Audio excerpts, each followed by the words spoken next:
I'm Lightvex and welcome to Project 2009. The goal of this mod is to recreate the entire 2009 campaign accurately as a sort of digital museum experience for Portal 2's development.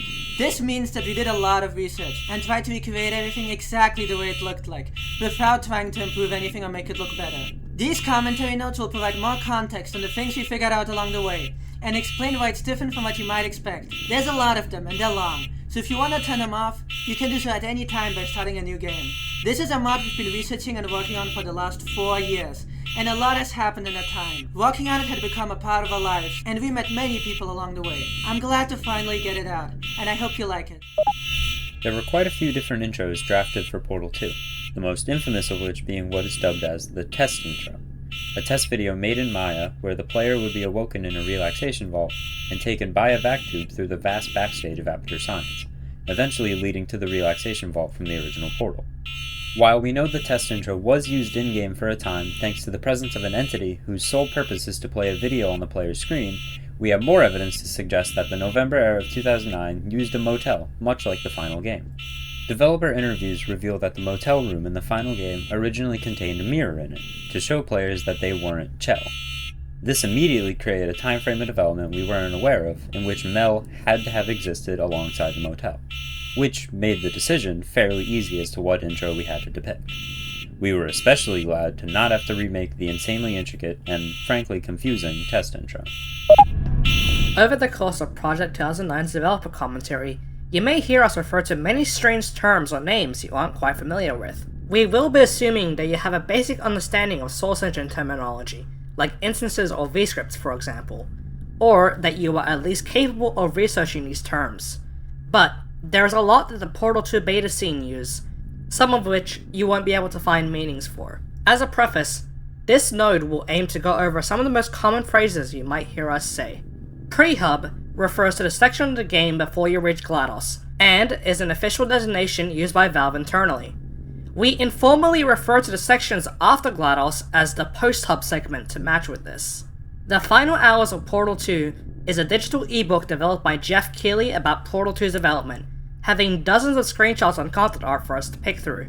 Res lists are a tool Valve used in development to check for unused content, allowing them to scan all the levels at any point in development so that they can generate a list of every model, texture, and sound that every level uses.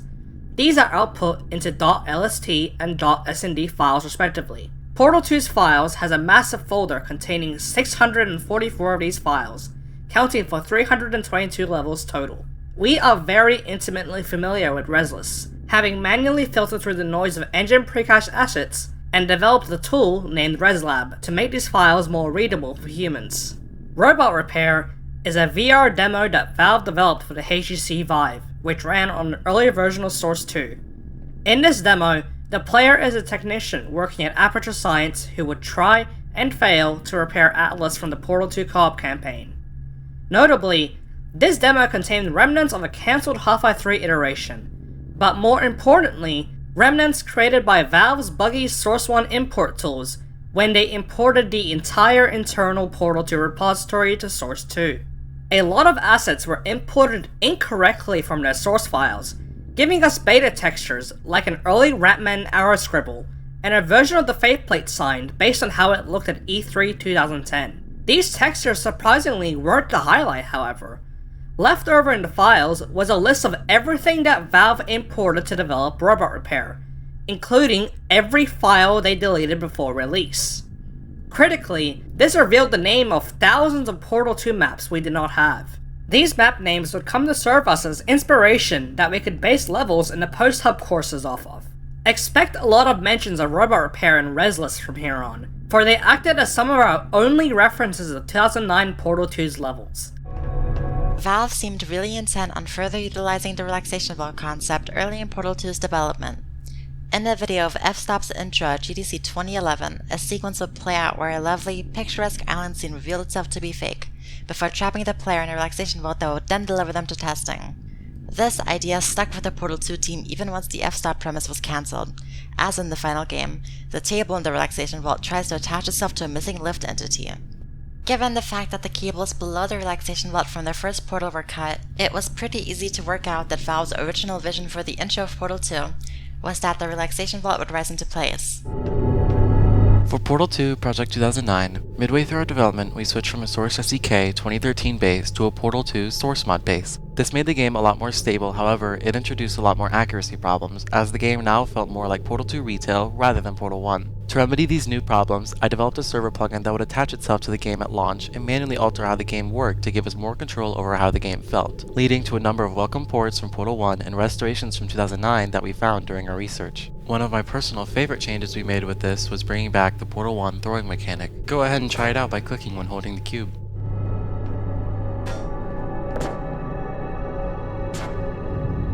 Included in Portal 2's SDK, an unrelated elevator instance named Distracted Arrival Soundscape Override Alt contains leftover viz groups from the final game's Chamber 01. These viz groups mostly consist of art removals, some of which date back to this point in development. Using these viz groups and early promotional material for the chamber, we were able to restore its original layout and detailing. Our best theory for how this happened is that the original creator of the instance at Valve made a copy of Chamber 01 sometime in 2010 and simply removed everything except the one soundscape they needed, while forgetting to remove the leftover viz groups.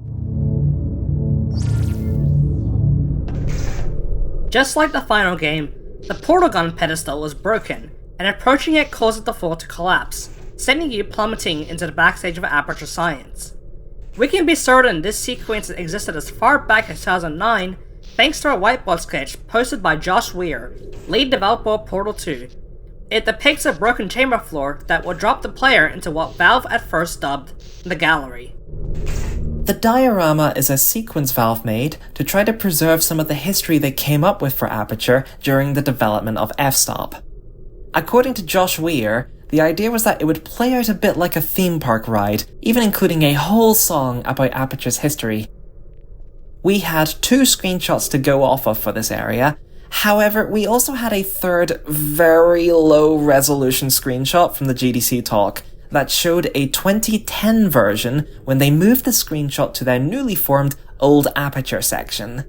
This third screenshot actually depicts a diorama card texture in the vein of the one you're standing in front of that we had to recreate. Res lists of this Old Aperture version also confirm that there was a third diorama card, which left us scratching our heads for a while as we tried to figure out what it was. We ultimately ended up learning, thanks to a tip-off, that the third one depicted a chicken confused about a portal gun. The diorama was slowly overtaken over the course of development by Old Aperture itself, as the two functionally serve the same purpose of showing Aperture's history. All that remains of the diorama in the final game is the singular trophy case next to Cave Johnson's portrait. Also stemming from the aforementioned whiteboard drawing mentioned at the start of this map, the cave was a seemingly small transitional space that connected the diorama to the portal gun room. This whiteboard drawing also labels it as containing cave art. Whether this was referring to the cave having scrollings drawn by Doug Ratman, or there was art of Cave Johnson, we don't know, but it was easiest to just throw some arrow scrollings in. One of the few 2009 areas we have screenshots of is the original location for the portal gun pickup in Portal 2. This area was slowly iterated on over the course of Portal 2's development to become the Ratman Den with the murals depicting the history of GLaDOS, but at first had many more scrollings that were difficult to replicate. However, it had to be done, and so in photo editing software, I perspective corrected and traced each scrolling. During this process, we discovered that the screenshot we were referencing was cropped at the sides. The thumbnail for viewing this screenshot in The Final Hours of Portal 2 is more complete and shows a scrolling of a companion cube, which we wouldn't have been able to see in its entirety otherwise.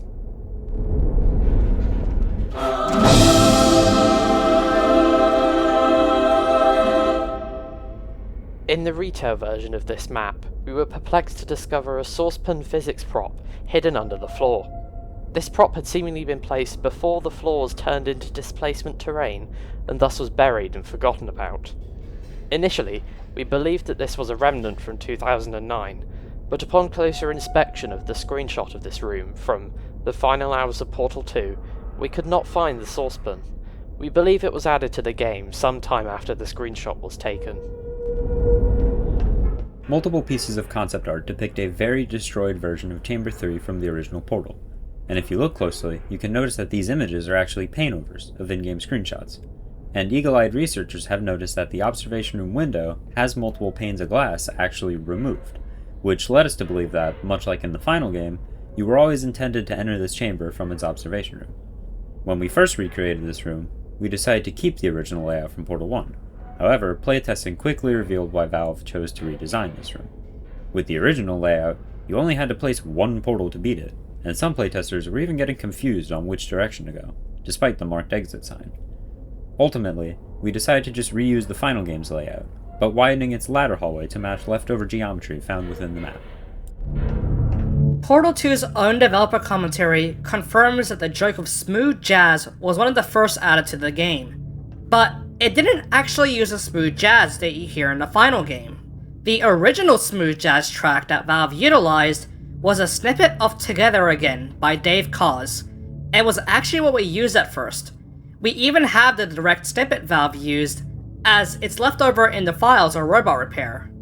However, you're not hearing Together Again in Project 2009, as we feared people's inevitable recordings of Project 2009 ending up copyright claimed or even outright striked. We did not feel like tempting fate with the hell that can be music copyright law. Chamber 07 in the final game is unsolvable due to its broken pellet launcher, instead acting as a location for when you meet back up with Wheatley, and requiring you portal into a different test chamber that says it's test chamber 08, but straight up isn't. The singular screenshot we have of 2009's Prehub 07 shows that the pellet launcher was already destroyed, and that the indicator line linking the catcher to the unstationary scaffold was most likely glitching in the same way as the final game's one. We just went with having Chamber 07 act as a small stop in the lead up to Chamber 08.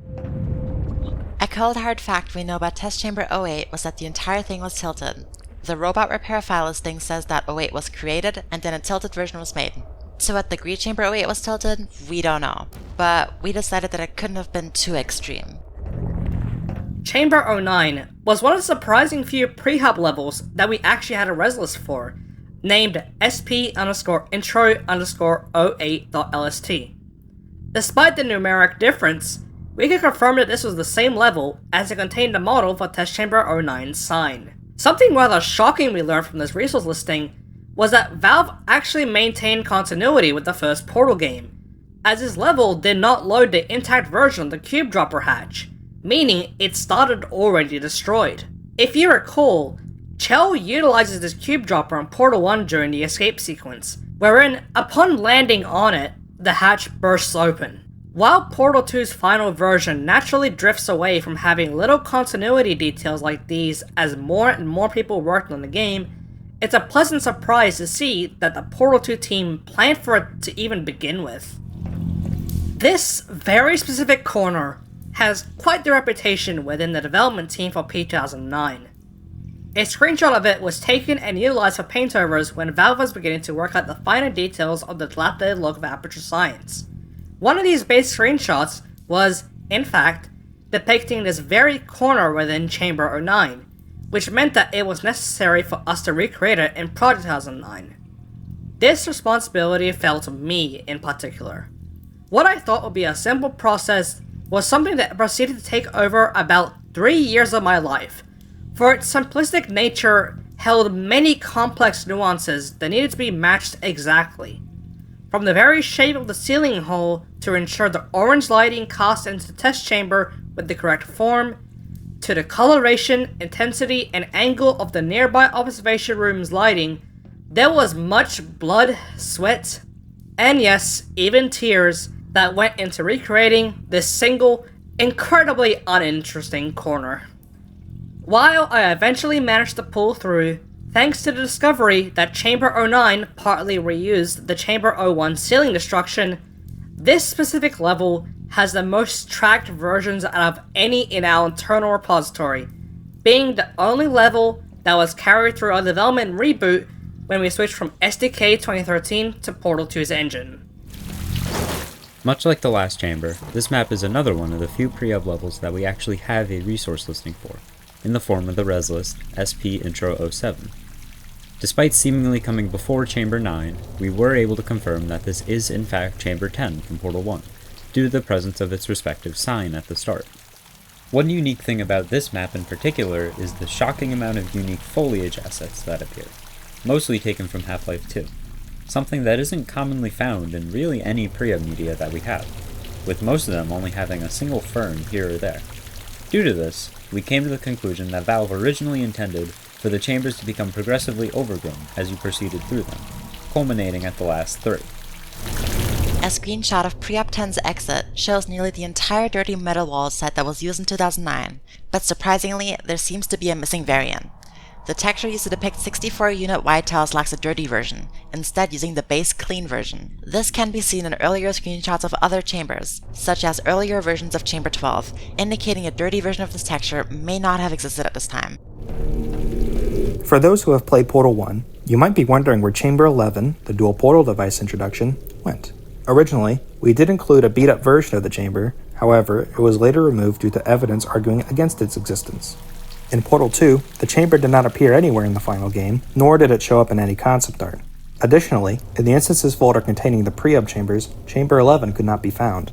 Instead, evidence suggests that the current chamber, Chamber 12, was where the player received the dual portal device at this point in development.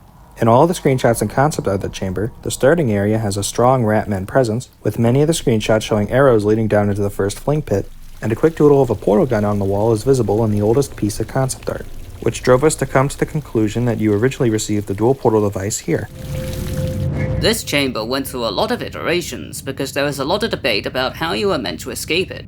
Originally, we believed you'd need to portal through a small crack in the wall to reach an area out of bounds.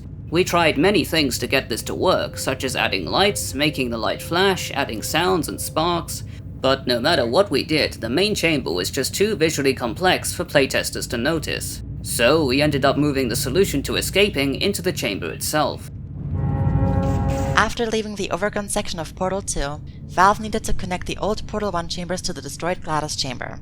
In retail, this is a short behind-the-scenes segment of Wheatley, going through the old V-scripts of Portal 2. Leftover references to GLaDOS speaking to the player in a broken test chamber can be found, along with a reference to an out-of-bounds section. This led us to believe that the connection between the Prehub chambers and GLaDOS was much longer than the version seen in the retail game. For the broken chamber, we used Chamber 19 from Portal 1, as the destroyed piece of Chamber 19 as present in Portal 2 has leftovers of an older 2009 era iteration. If you've played a lot of Portal mods, you may have caught that we've just stolen an entire area from the Flash version map pack.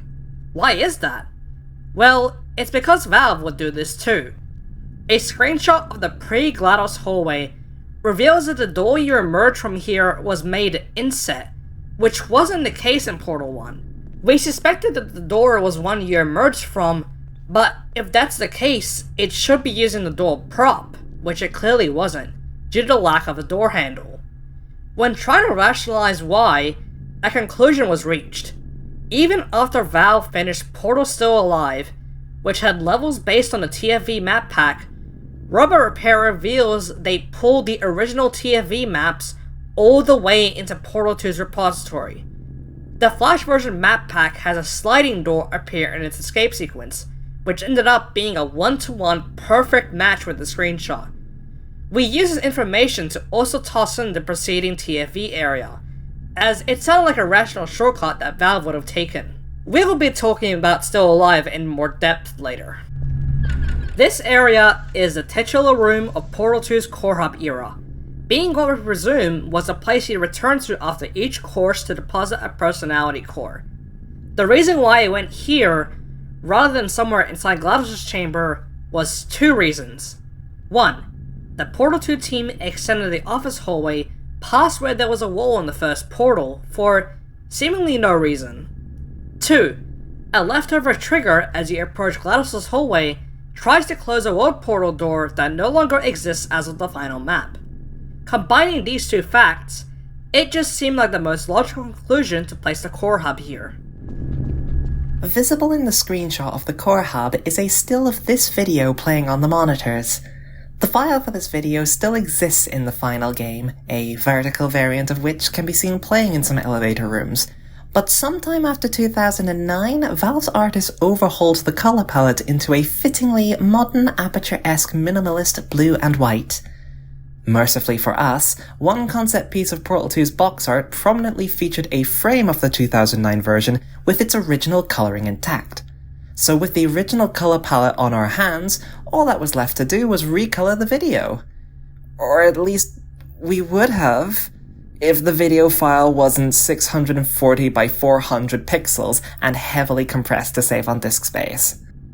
Any attempts to flood fill or mask out parts of the video produced visible artifacting that would require manual labour to clean up, an unappealing proposition, given this process would have to be applied to each of the video's 168 unique frames. Plans to recreate each frame as a clean, resizable vector image was immediately shot down for similar issues regarding the insane amount of manual labour required. If we wanted to include the video in our Prehub remake, which naturally we did, we'd have to remake every frame of the video from scratch, but with as much automation as possible. So, we remade the video in 3D using Blender, starting with matching the camera perspective of the original video and then projecting frames off the video into 3D space to recreate, align, and animate every component of the scene as close to the original animation as possible. The best part was that this process was completely non-destructive. On top of being able to render the frames at any resolution we wanted, any tweaks the team requested to the colors or animation could be implemented quickly, with Blender churning out the updated rendered frames in an hour or two. It wasn't fast, but far faster than repainting each frame by hand. The Prehub video is perhaps the most overkill art asset produced for P2009, especially given how few players will pay attention to it. But it was wholly worth it for the shared feeling of excitement when we saw the video play in-game, knowing the last missing piece of our Prehub recreation had finally been restored.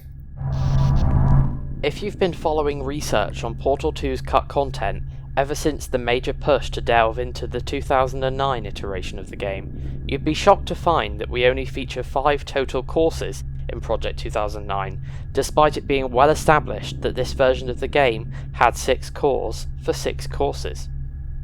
When we looked closer at the paintovers Valve produced for the hub in order to recreate it more accurately, we realised that there were only, at most, 5 doors present in the hub.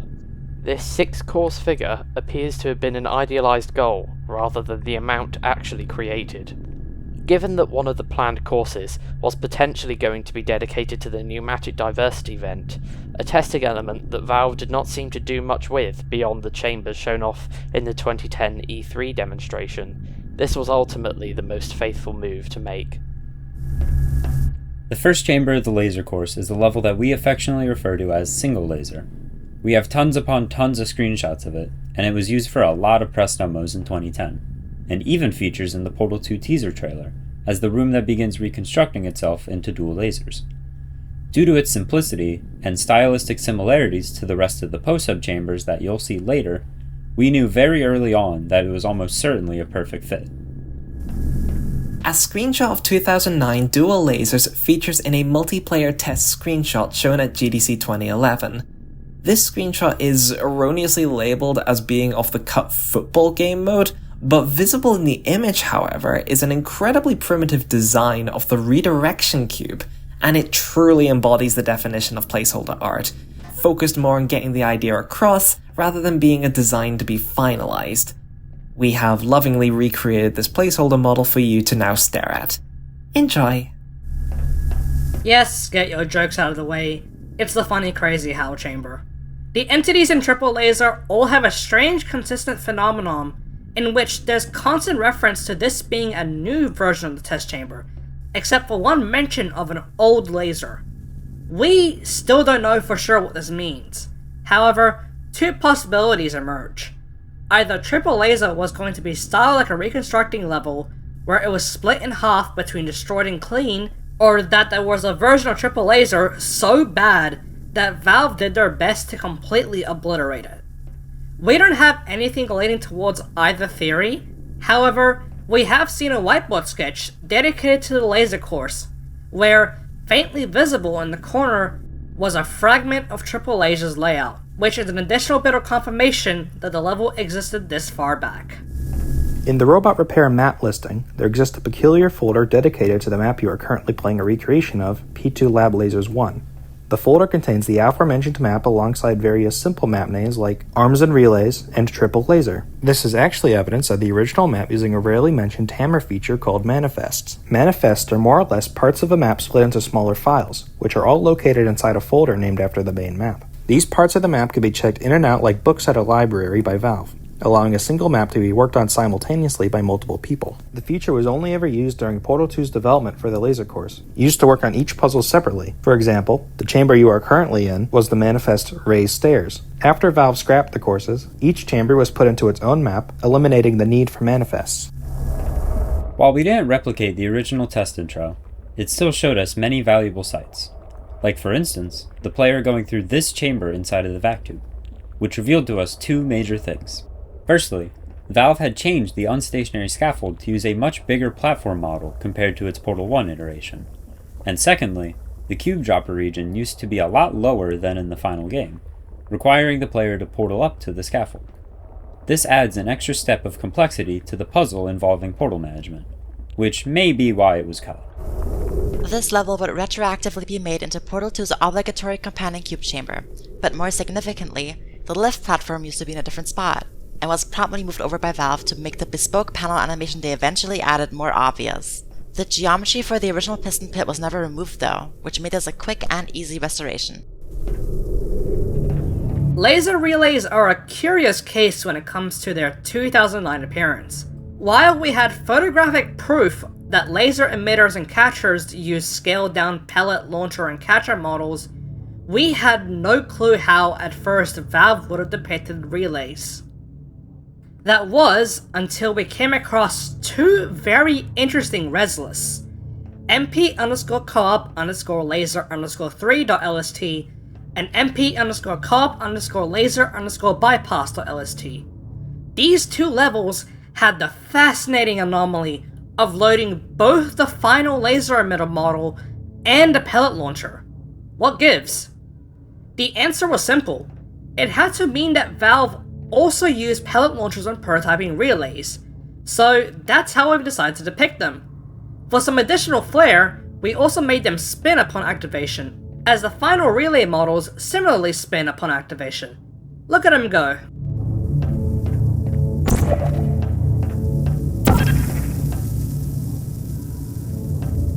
We knew the general theme of this chamber thanks to a whiteboard drawing shared by Josh Weir, which labeled it as Super Redirect. Unfortunately, the drawing did not include any details beyond this name, so we were left to interpret the actual design of the chamber. Our original version had 9 floor relays arranged in a pattern, and required players to redirect one laser through all of them, with only 3 redirection cubes. Playtesters found this design confusing, and this chamber became notorious during development for being extremely difficult, with many playtesters getting stuck on it for over an hour.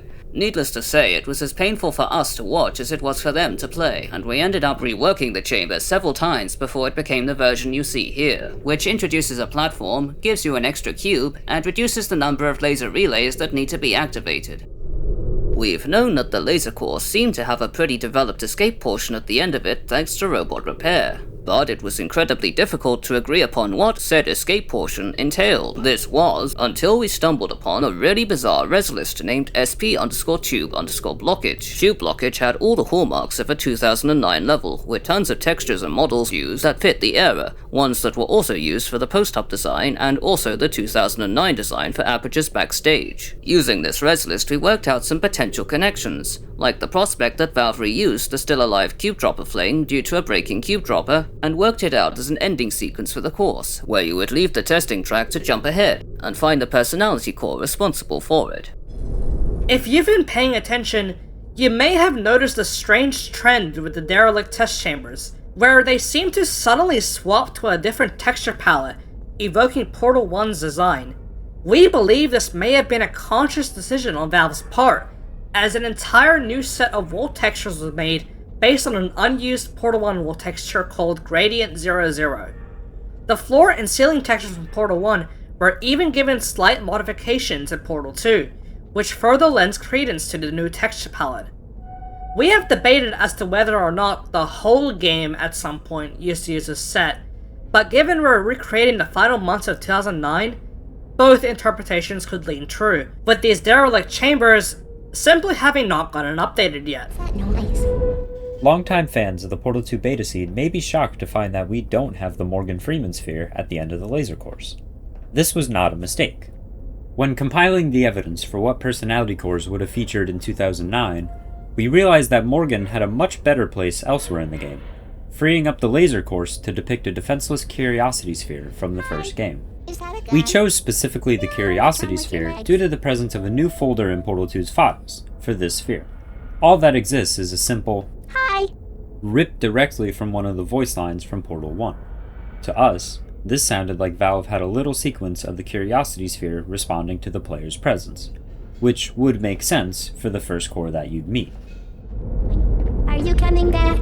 We needed a way to get the player back to the hub after completing a course.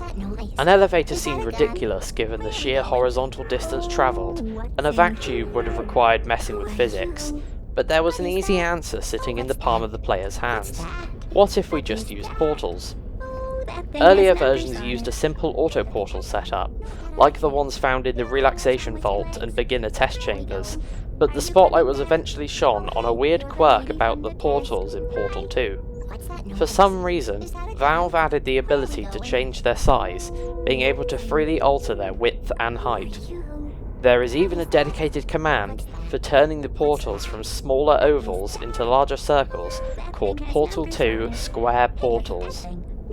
Thanks to a small tip-off from an internal source, the obscure addition of portal resizing, and a strange res list named Background Menu, we were able to interpret that Valve created these bizarre giant portals as a way of representing long-distance, intra-facility travel in Aperture Science. What's that? Starting from this moment onwards, all the GLaDOS lines you're going to hear are completely fabricated minus some rare exceptions. While the set of lines in the following sequence includes some that were heard in Karen Prell's Animated Adventures in Portal 2 showcase, those are officially some of the last real 2009 GLaDOS lines we are aware of. Slowfields. While an interesting concept, we had a lot of difficulty designing chambers around them, as you'll hear in a later commentary node in the Mixup course. What will stand out most here is that there are only 2 chambers in the entire Slowfield course, and there is a reason for this. When looking through Robot Repair's list of internal Portal 2 level files, there is only one single map that references the Slowfields, named Slowfield_Eric_1. However, the vscript that controls the Slowfields references 2 test chambers. We saw this to mean that the Slowfield course likely did not receive much more iteration, leaving us with only 2 confirmed test chambers in existence that use this mechanic. Poor Slowfields. There is one single leftover piece of post-hub dialogue for GLaDOS written by Valve, wherein she'd say the sentence, "You have just experienced an Aperture Science self-esteem field, which temporarily increases your reaction time." We originally intended to include this line. However, the script that plays it is actually set to play it incredibly sped up and on loop until the player hits the slow field, in which it swaps to playing a version that's slightly slowed down. On paper, this sounded like a cute way to showcase how the slow field works, but playtesting found it to be incredibly irritating while they tried to work out how to reach the slow field. It's like having a fly buzz around your ear. So we ended up cutting it. One of the only tangible remnants of a Slowfield puzzle we have is a platform in a co-op level that tries to attach itself to a non-existent entity, confirming a level name in the form of Dual Fling, and that it had a lift platform. And yes, that was all the material we had to work with when creating this chamber. Slowfield seemed to be one of the ideas Valve came up with early on, then promptly abandoned after struggling with making puzzles for it. However, unlike other scrap testing elements, Slowfields did see a second revision. This new version was called Slow Time. Instead of requiring a physical field, Slow Time was a simple button press by the player, allowing them to slow down time at will for a short period in any approved chambers. Tested sometime in 2010, the mechanic seemed to be easier to use for Valve's puzzle designers, given Robot Repair showed at least 4 puzzles requiring that, double that of the slow field. But this new mechanic was not meant to be either, and was ultimately scrapped. The Portal 2 team found themselves struggling greatly in 2008. They were initially trying to create a follow-up prequel to the first Portal game using a totally different mechanic that just wasn't sticking. However, a saving grace came in the form of Portal Still Alive, a small-scale project intended to fulfill an exclusivity deal Valve had signed with Microsoft for the Xbox Live Arcade. According to Josh Weir, working on Still Alive reinvigorated the team's spark, convincing them to drop the f-stop mechanic in favor of exploring the portal gun more in depth with a proper sequel. It's no surprise then, with such a monumental shift in project direction that ultimately worked out in the end, that the development team experimented with cheeky nods to the levels of Still Alive, most likely as a roundabout way to thank the original Flash version map pack for giving them that spark to try Portal 2 anew. A reslist named SP Destroyed Still Alive appears to reveal that sometime during 2009, the Still Alive bonus chambers 11 and 8 featured in Portal 2, with the specific assets loaded indicating the player traversed through nearly the entirety of 11 in particular. We don't know where exactly this would have placed in the game, or even if it was anything seriously considered. But we felt like the most natural place to slot it in was during a behind-the-scenes breakout sequence, and the Slowfield course needed some more substance in comparison to the others. The developer commentary for Portal 2 mentions that the shielding circle of panels that GLaDOS uses to block you from reaching the stalemate resolution button once guarded a personality core instead. This is that setup replicated. Aquarium. The aquarium core was inspired by an Oregon Coast aquarium advertisement that became an inside joke at Valve at the time. It is faithfully recreated here. Please enjoy the soothing sounds of the aquarium core. It was really hard to work out standalone catapult chambers, as Valve didn't really depict that many in Portal 2 before they'd start mixing in other test elements. This test chamber is one of our few that we've had to create, choosing to base this one on a combination of Future Starter from the final campaign and a res list of a Catapult-only test chamber named SP Catapult Fling Intro. Expect to see more of these mixed in with levels that are either taken from the leaked dev test map, such as the one at the start of this course, or downgraded versions of levels seen in the final game that we could confirm existed this far back. When we backported the Portal 1 cube for our mod, we brought it over 1-to-1 with no modifications, which was fine until we got reports from playtesters who struggled to complete the Catapult course. While the cubes are small enough to fit through portals under normal conditions, the cubes are actually wider than portals if you measure them from corner to corner. Thanks to the angular impulses imparted by the catapults, cubes would frequently enter portals at just the wrong angle, leading to the corners of the cubes snagging on the solid walls around the portals. This issue was painfully inescapable in this chamber, where the cube's graceful journey to the exit would abruptly end, with the cube ricocheting off of the player's portals, requiring the player to carry the cube through the chamber manually. Valve did reduce the cube size for the final game, likely because of this exact issue we were facing ourselves, but we struggled to find evidence of the cube size being reduced before its model was overhauled in early 2010. Every screenshot we found featuring the Portal 1 cube showed it at its original, unmodified scale. As a compromise, we chopped off the corners of the cube's physics mesh to stop it from snagging. It may be inaccurate, but it fixed the issue, preserving the player's puzzle-solving experience without contradicting the facts we do know about the cube from Portal 2's development. Yes, this is that chamber from the cooperative campaign that can be solved solo. The sole reason why it's here is because it has many 2009 geometry-style remnants. Yes, we were desperate. Don't take this as gospel that this level definitely existed in 2009 as a single-player level. This is one of the only times in Project 2009 that we completely made up a level with no res list or robot repair reference to base it off of. Instead, we based this level off of a strange wall catapult design that only features in the second half of the prior comp level that we removed, being a circle shield model that was mounted onto a piston. A level we only had a map name for from Robot Repair, we chose to make this the grand finale of the Catapult course, as the prospect of basing the chamber around some kind of central tower that would mark the exit of the test chamber sounded really interesting, and fits with Valve's level design philosophy with Portal 2 of making the player feel like they've achieved something really cool. In Portal 2, the entity used for cores is called NPC Personality Core. The NPC doesn't do much on its own, as it utilizes scene files and scripting, allowing for a rich, handcrafted performance from Valve's animators. However, earlier in development, Valve used a different entity, Prop Personality Sphere. This entity is more or less an expanded version of Portal 1's Prop GLaDOS core, which was used for the 4 cores in its final fight.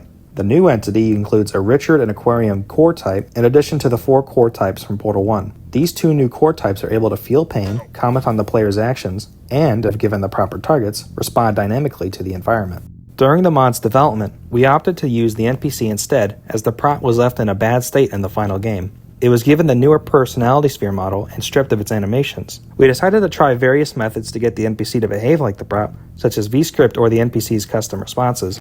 Turret voice lines were used as a placeholder while testing the latter, but it was soon found that the NPC's responses were left in a bad state as well.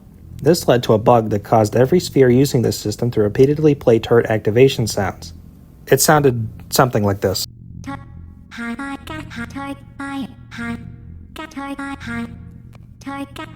In the end, newer advancements allowed us to fix the original prop entity Valve had used, thankfully saving us from the turret cores.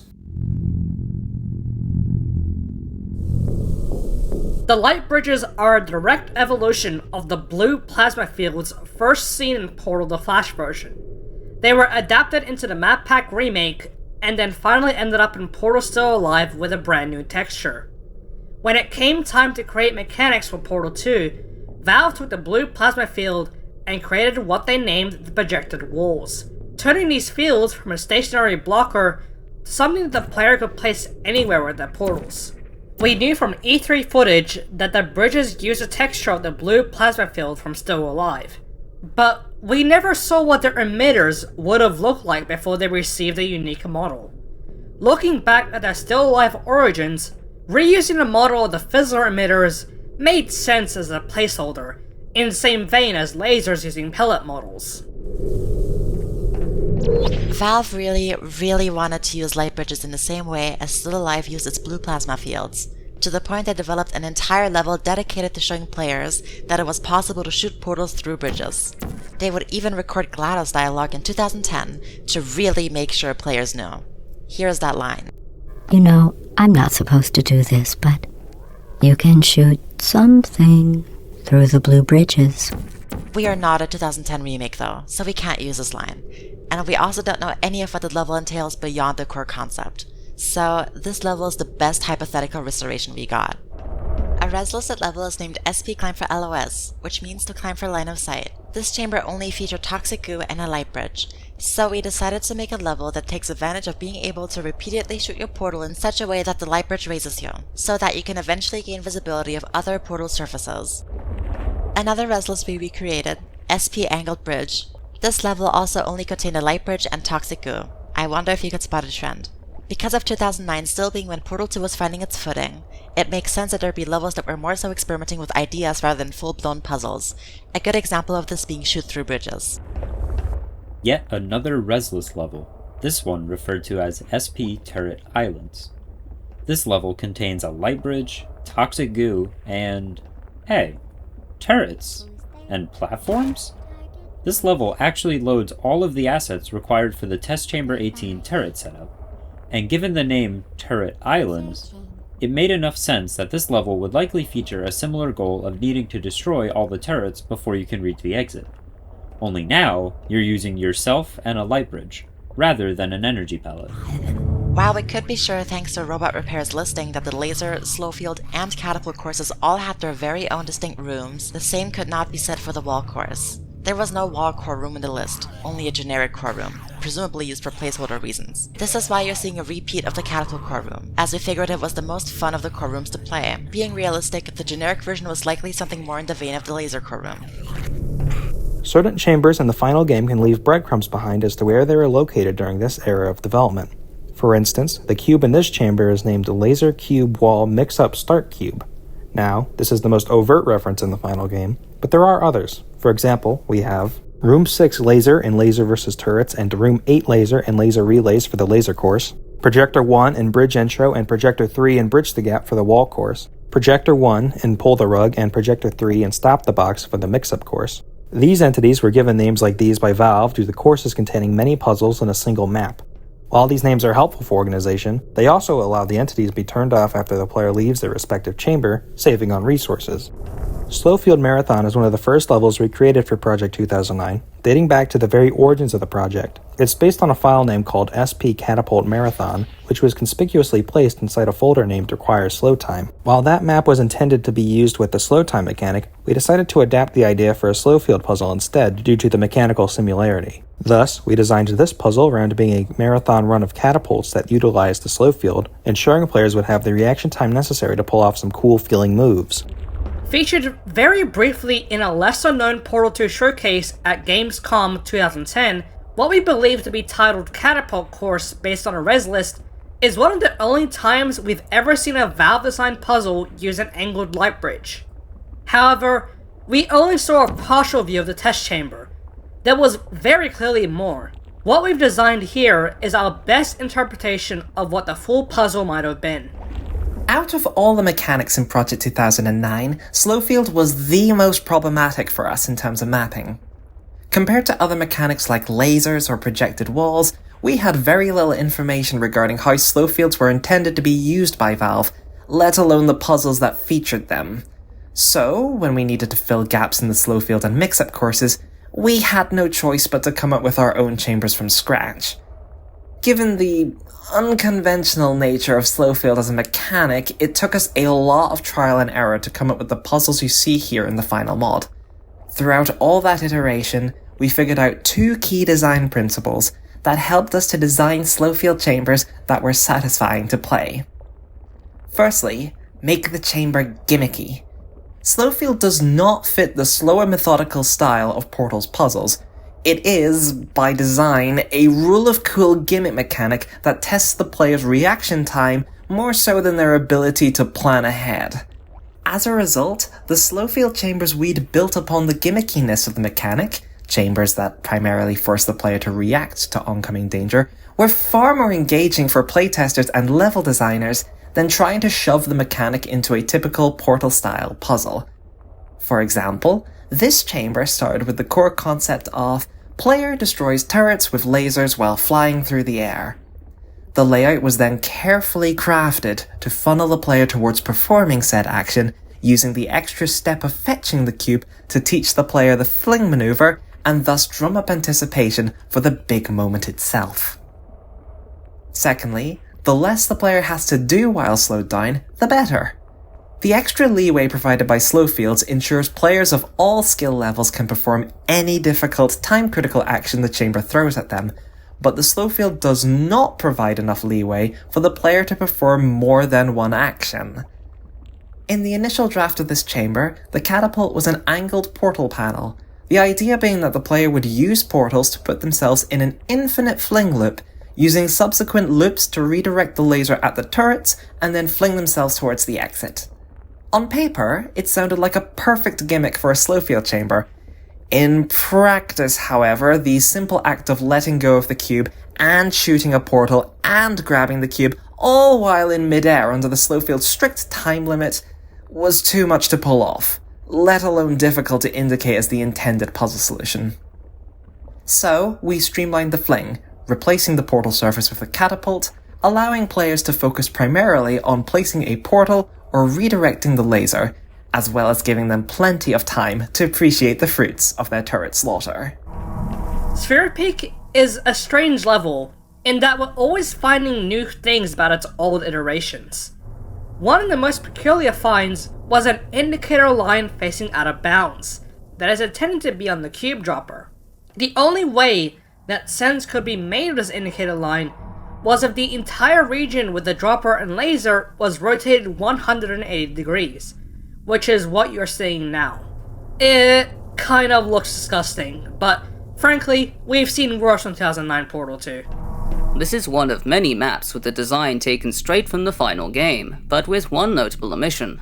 The final version of this chamber has laser relays on all the platforms, which guide the player on where to redirect the laser. However, our version doesn't have these relays, as Entity ID searching reveals that the laser relays are one of the last elements added to the map. This meant that for accuracy reasons, we had to remove them. In playtesting, players who were less familiar with the final game struggled a lot with this chamber, not knowing where they needed to redirect their laser. This last-minute change from Valve shows how crucial laser relays can be to test chamber design, acting as a visual indicator to players where their laser needs to go. Column Blocker from Portal 2 is one of the rare few levels that we actually have the raw map sources for, provided to us by Valve in the Portal 2 authoring tools. Indivis groups for column blockers a disabled handrail, much like the one preventing you from walking into the goo on the right of the test chamber. Only it was seemingly placed in the middle of the wide open floor. Given the use of handrails was to prevent players from walking right into goo, we took this as a sign to extend the goo pit further into the level, only providing the necessary space for the puzzle to still function. Laser Relay Bridges was another map that we only had the name of, so we had a lot of creative freedom designing the puzzle. Before the final idea was landed on, the puzzle we had for Laser Relay Bridges involved supporting 3 redirection cubes on a light bridge in a small box-like chamber. This was pretty uninteresting to solve, so the puzzle was completely redesigned to revolve around firing a light bridge and a laser through a portal together, much like the final puzzle. It still took a while to get the final puzzle design though. The redesigned version originally spanned across 2 rooms, and featured turrets and pillars that you would take care of using the laser. The layout was later condensed down to make the puzzle as a whole easier to see, and the turrets removed to improve its pacing. And so we finally arrive at the Morgan Freeman sphere. Or is it the Paranoid sphere? Which is he? It turns out this separation literally did not exist. There was only the Richard core type, named after Richard Lord and animated on Portal 2. There never was a Morgan Freeman sphere implemented as it was envisioned.